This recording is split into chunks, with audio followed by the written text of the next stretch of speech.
मनुस्मृति क्या है? क्या ये कोई धार्मिक ग्रंथ या कोई कानूनी दस्तावेज है? नहीं। मनुस्मृति का विरोध सबसे पहले 25 दिसंबर साल 1927 को महाराष्ट्र में बाबा साहब बी.आर. अम्बेडकर ने किया था। क्यों किया था मनुस्मृति का विरोध?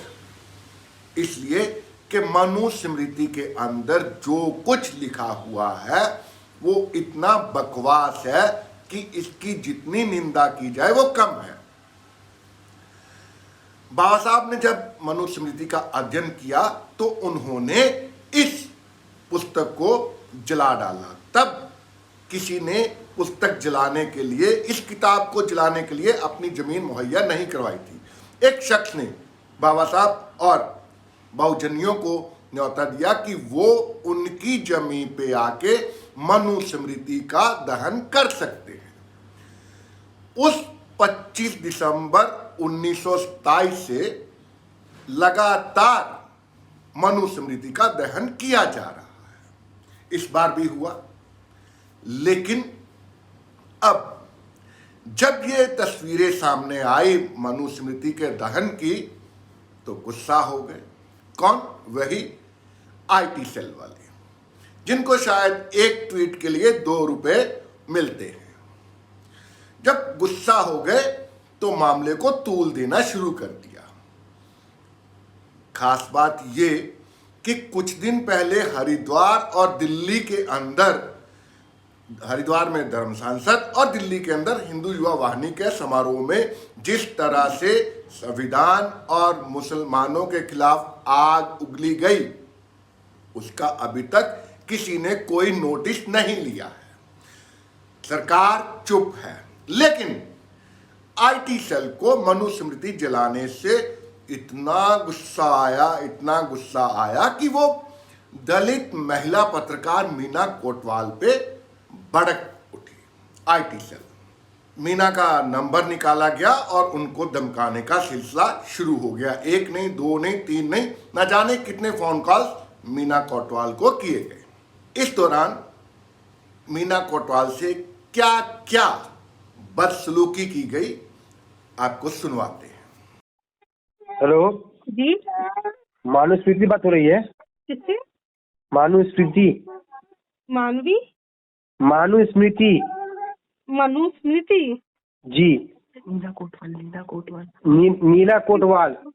पीछे आपको नाम बताना पूछना पड़ रहा है। बताइए, पीछे वाले आपका नाम, मेरा नाम बता रहे हैं। हाँ, ये बोलो नाम बोलो ना। तो हाँ, क्या नाम बोलो ना। क्या सतीश नाम तो बोलो ना। इसका नाम मीना कोटवाल। हाँ, आप है? हाँ जी, बताइए क्या काम है? आपने मनुस्मृति जलाया, सुना है? आपने मनुस्मृति को जलाया क्या? आपको दिक्कत क्या है? क्यों, मुझे क्यों नहीं दिक्कत है? आप कुरान जला सकती हैं? आपके घर में आपको हिम्मत है? आपको हिम्मत है? पहले तो मुंह बंद रखो। मुझे फोन किया तो मेरी सुनोगे, ठीक है? अब सुनो, आपके घर में महिलाएं हैं? हाँ है। ठीक है, उनसे पूछो उनकी दिक्कत क्या है। दूसरा, कोई मैंने दिक्कत नहीं है। हिंदू वो हमारी महिलाएं, हमारी महिलाएं आपकी तरह गवाह नहीं है। दूसरी बातों में और अपनी धर्म की बातें में परछाई करें। हमारी महिलाएं लिखी है, घर के अंदर रहने के संस्कार है। उन्हें बेतुकी बातें नहीं करती। राम और श्याम के बारे में बातें करेंगे, समझ रही हैं आप? संस्कार आप बताएंगे क्या होते हैं, क्या नहीं होते? हम बताएं संस्कार क्या होता है। हमारे घर में हमारे और राम और सीता के बारे में बोल रहे हैं। हमारी अब क्या औकात होती है राम और सीता के बारे में बोलने की? आप हो कौन? हम कुछ भी है। तो आप कौन है? कौन है वो कार्य करने के लिए? आपकी क्या औकात है वो काम करने के लिए? आप हमें बता रहे हैं कि फोन आपने किया है? फोन मैंने किया है आपको? आपने फोन किया है ना मुझे? ब्राह्मण को भी गाली दिया था। आप ब्राह्मण के मुंह पीने की औकात नहीं है आपकी। आप ब्राह्मण गाली दे रहे हैं। वो तो आप ही पीजिए, क्योंकि हम जैसे हम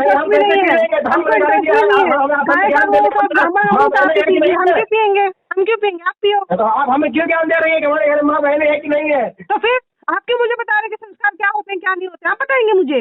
महिलाओं को क्या कर रहे हैं? ऐसा कह रहा है सोशल मीडिया में, क्या क्यों चुप रहे हैं?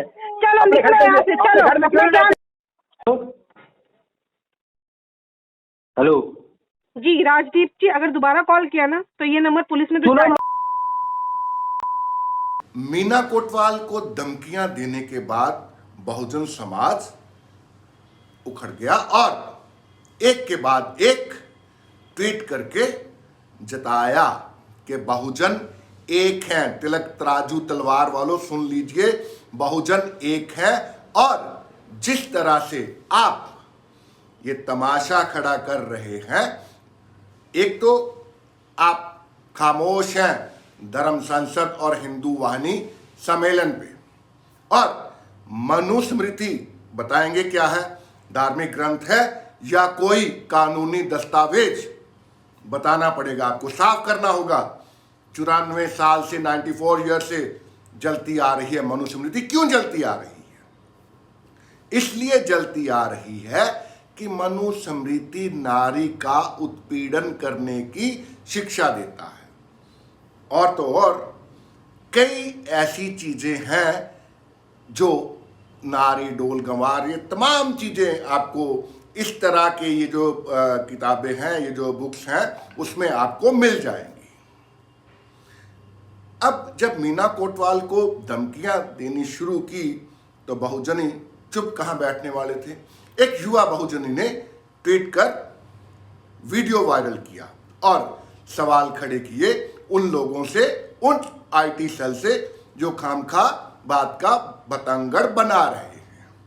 सुनिए क्या कहता है युवा बहुजनी। बजरंग दल और अन्य संगठनों के चमचों, ध्यान से सुन लो। बहन मीना कोटवाल जी को अगर जरा भी खरोंच भी आई तो तुम्हारा नामो निशान मिटा देंगे। हाँ, हमने मनुस्मृति जलाई और आगे भी जलाएंगे। जो करना हो सो कर लो, जो उखाड़ना हो सो उखाड़ लो, क्योंकि तुम हमें प्रूव करके दिखाओ कि मनुस्मृति तुम्हारा धार्मिक ग्रंथ है, तो हम नहीं जलाएंगे। और मनुस्मृति में कहाँ पर जातिवाद और भेदभाव नहीं है वो भी हमें दिखाओ, तो हम नहीं जलाएंगे। अगर किसी विशेष जाति के खिलाफ उसमें जातिवाद है और छुआछूत भेदभाव है, असंवैधानिक बातें लिखी हैं, तो ऐसे ग्रंथ को जलाना उचित है। कानून भी हमारा कुछ नहीं कर सकता। प्रूव करो पहले जो मैंने पूछा है, वरना सुधर जाओ। बलिदान सिंह बौद्ध, राष्ट्रीय महासचिव, national and international Buddhist society. साथियों, बिहार का सुशासन किसी से छिपा नहीं है। इस सुशासन के अंदर कोई कुछ भी कर ले, कोई बात नहीं। ऐसे ही वैशाली में एक 20 बरस की वंचित बच्ची का पहले उसको किडनैप किया गया, किडनैपिंग के बाद रेप की आशंका है और फिर उसकी हत्या कर दी गई। इल्जाम उन्हीं ब्राह्मण और ठाकुरों पे, तिलक तराजू तलवार। साथियों, उस वंचित बच्ची का पोस्टमार्टम हो चुका है या नहीं हुआ है इसकी कोई जानकारी फिलहाल नहीं है, लेकिन पुलिस का कहना है कि जब तक पोस्टमार्टम रिपोर्ट नहीं उन्हें मिलती तब तक कोई एक्शन नहीं लिया जाएगा। ये है बिहार का सुशासन। इसी के साथ राजस्थान की बात भी कर लेते हैं। राजस्थान में एक वंचित बच्ची को पहले तो गोबर खिलाने की जबरदस्त कोशिश की गई, विरोध करने पर उस बच्ची के साथ मारपीट और उसके कपड़े तक फाड़ दिए। ये है जंगल राज। राजस्थान हो, मध्य प्रदेश हो, यूपी हो या कुछ भी हो, वंचितों को बेहद दर्दनाक तरीके से भारत के अंदर यातनाएं दी जा रही है। सुनिए इस बच्ची की जुबानी क्या कहती है राजस्थान की बांसवाड़ा की ये बच्ची। उसमें शेर सिंह निकल के गया, फिर उन्होंने बाइक रोकी और उसका बेटा कपिल जी आए और चद्दर सिंह आए, फिर उन्होंने मुझे मारा। शेर सिंह और कपिल जी ने चद्दर सिंह जी ने नीचे घसीट के मारा, नीचे घसीटते हुए लाए। उसके बाद उन्हें मेरे प्राइवेट अंगों को भी छुआ। अभी तक मेरे कपड़े भी फटे हुए, मेरे कपड़े भी फाड़ दिया उन लोगों ने, और भी नीचे गिरा के मुझे बहुत मारा और थप्पड़े मारी। मेरे मुंह में गोबर डालने की कोशिश की, तो मेरी छोटी बहन नर्स और मेरे भाई वगैरह जो आके बचाए। साथियों, राजस्थान बिहार एक जैसे ही हैं। सचिव हैं पंचायतों के, उन्होंने अपने अधिकार मांगने के लिए जब बीजेपी दफ्तर के बाहर धरना प्रदर्शन किया तो पुलिस उखड़ गई, बिहार की सुशासन पुलिस उखड़ गई। क्योंकि मुख्यमंत्री जो है नीतीश बाबू, उनके पास कितने विधायक हैं सब जानते हैं, और वो किसकी बैसाखियों के सहारे सत्ता का सुख भोग रहे हैं ये भी सबको मालूम है। अब उनके पार्टनर से जब अधिकार की बात की तो सुशासन बाबू की पुलिस कहाँ चुप बैठने वाली थी, उठाया डंडा और हो गए शुरू। तस्वीरें आपके सामने बिहार पटना की, यहाँ पर अधिकार मांगने गए सचिवों पे पुलिस का डंडा ही नहीं चला, आंसू गैस तक छोड़ी गई। कौन है? कोई अपराधी है? अधिकार मांगने वाले अपराधी है क्या? सुशासन शायद नहीं, सुशासन बाबू शायद नहीं बताएंगे। एक घंटे के लगातार चलाए जा रहे हैं। देखिए महिला चलाया जा रहा है।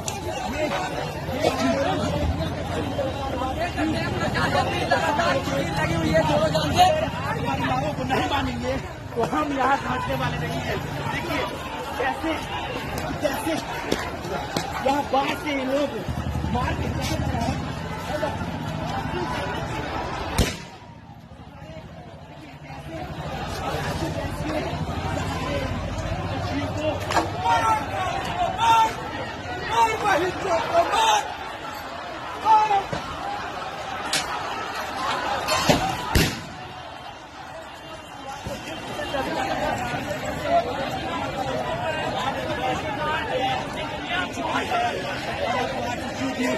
उग्र हो चुके हैं।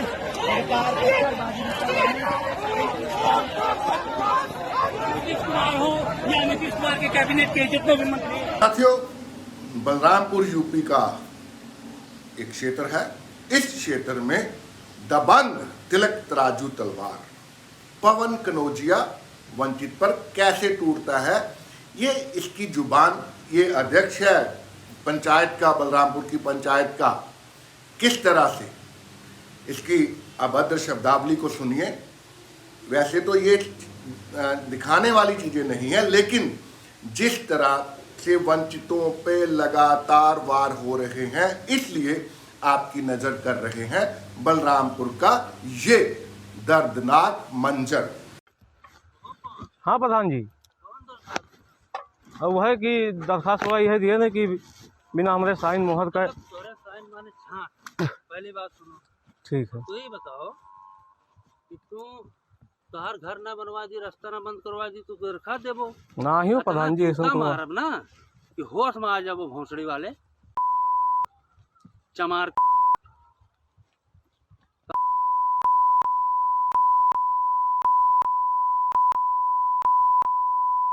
साथियों, बैंकर्स के बाद अब बारी डॉक्टर्स की है। डॉक्टरों ने अपना अधिकार मांगना शुरू कर दिया है राजधानी दिल्ली के अंदर। डॉक्टर्स अपनी मांगों को लेकर सड़क पे आ गए हैं। इस शासन के अंदर कौन सा वर्ग सुखी? पहले किसान, फिर बैंकर्स, उसके बाद न जाने कौन कौन, और अब डॉक्टर। अधिकार किसी को दिया जा रहा है? जवाब शायद नहीं, तभी तो ये सब हो रहा है। और देखिए पुलिस जो है वो किस तरह से खींचतान कर रही है इन डॉक्टर्स की।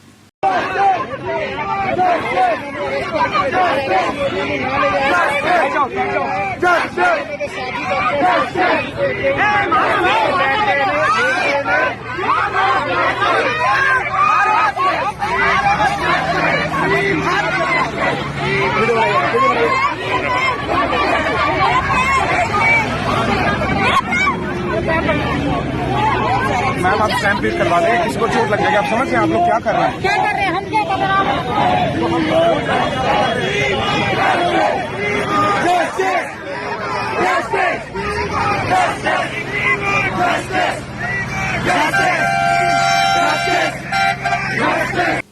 साथियों, लास्ट वीक 69K के जो सहायक टीचर हैं उनको सरकार ने, यूपी की सरकार ने बातचीत के लिए बुलाया था।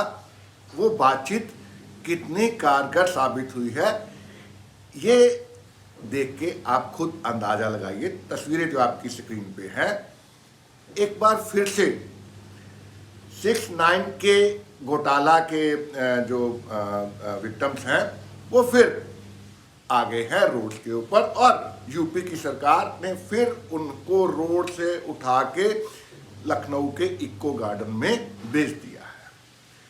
सरकार ने इनको आश्वस्त किया था कि आरक्षण की जो त्रुटियां हैं उसको दूर करके जल्द से जल्द इनको न्याय दिया जाएगा, लेकिन सप्ताह बीता और फिर लोग आ गए क्योंकि उनको न्याय नहीं मिला। मंडी जी न्याय करो, न्याय करो, न्याय करो। हम अपना अधिकार मांगते, नहीं किसी से भीख मांगते। हम अपना अधिकार मांगते, नहीं किसी से भीख मांगते। हम अपना अधिकार मांगते, नहीं किसी से भीख मांगते। ऐसी क्या मजबूरी है, की चोरी है। आयोग की रिपोर्ट 10 नंबर पढ़ो, मंत्री जी न्याय करो, न्याय करो, न्याय करो, न्याय करो भाई, न्याय करो, न्याय करो, न्याय करो। 6000 का जुमला अब तो नहीं चलेगा, नहीं चलेगा। 6000 का जुमला अब तो नहीं चलेगा, नहीं चलेगा। 6000 का जुमला। साथियों, आज के लिए इतना ही, कल फिर होगी मुलाकात। जय भीम, नमो बुद्धाय, जय भारत।